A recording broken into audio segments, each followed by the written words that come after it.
రాష్ట్రాల్లో సంక్రాంతి సందడి మొదలైంది. సొంత ఊరిలో సంక్రాంతి పండుగను బంధుమిత్రులతో కలిసి జరుపుకునేందుకు సొంత వాహనాల్లో నగరవాసులు బయలుదేరడంతో హైదరాబాద్ విజయవాడ హైవేపై వాహనాలు బారులు తీరాయి. తెలంగాణలో విద్యాసంస్థలకు సెలవులు ప్రకటించడంతో పిల్లలతో కలిసి కుటుంబ సభ్యులంతా కార్లు, ఇతర వాహనాల్లో బయలుదేరారు. దీంతో వేలాది వాహనాలు ఒక్కసారిగా రోడ్డెక్కాయి. చౌటుప్పల్లో ఫ్లైఓవర్ లేకపోవడంతో పాదాచారులు, ద్విచక్ర వాహనదారులు హైవేని దాటే సమయంలో వాహనాల రాకపోకలకు అంతరాయం కలుగుతుంది.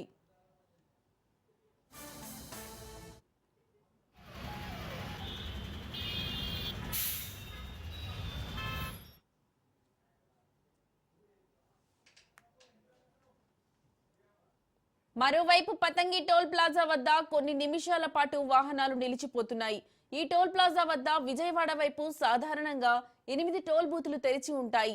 రద్దీని దృష్టిలో పెట్టుకుని అదనంగా మరో 2 బూత్లను తెరిచి ఉంచారు. ఒక్కో వాహనం క్షణాల వ్యవధిలోనే టోల్ బూత్ దాటి వెళ్లే విధంగా ఏర్పాటు చేశారు. చౌటుప్పల్లో పతంగి టోల్ ప్లాజా వద్ద 50 మంది ట్రాఫిక్ పోలీసులు విధులు నిర్వహిస్తున్నారు. ప్రయాణికులకు ఎలాంటి అంతరాయం లేకుండా ఏర్పాట్లు చేశారు.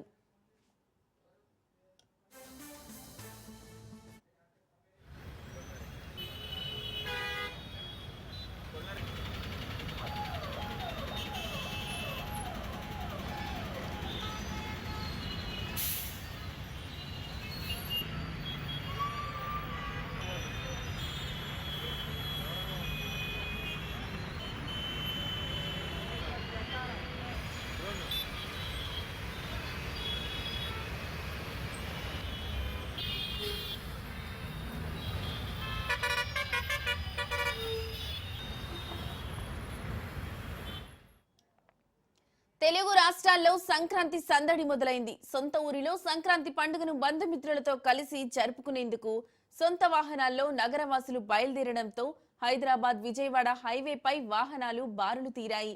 తెలంగాణలో విద్యాసంస్థలకు సెలవులు ప్రకటించడంతో పిల్లలతో కలిసి కుటుంబ సభ్యులంతా కార్లు, ఇతర వాహనాల్లో బయలుదేరారు. దీంతో వేలాది వాహనాలు ఒక్కసారిగా రోడ్డెక్కాయి. చౌటుప్పల్లో ఫ్లైఓవర్ లేకపోవడంతో పాదాచారులు, ద్విచక్ర వాహనదారులు హైవేని దాటే సమయంలో వాహనాల రాకపోకలకు అంతరాయం కలుగుతోంది.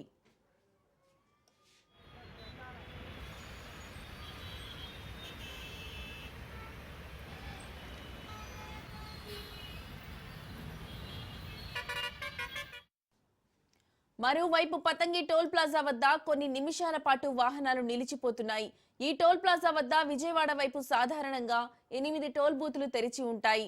రద్దీని దృష్టిలో పెట్టుకుని అదనంగా మరో 2 బూత్లను తెరిచి ఉంచారు. ఒక్కో వాహనం క్షణాల వ్యవధిలోనే టోల్ బూత్ దాటి వెళ్లే విధంగా ఏర్పాటు చేశారు. చౌటుప్పల్లో పతంగి టోల్ ప్లాజా వద్ద 50 మంది ట్రాఫిక్ పోలీసులు విధులు నిర్వహిస్తున్నారు.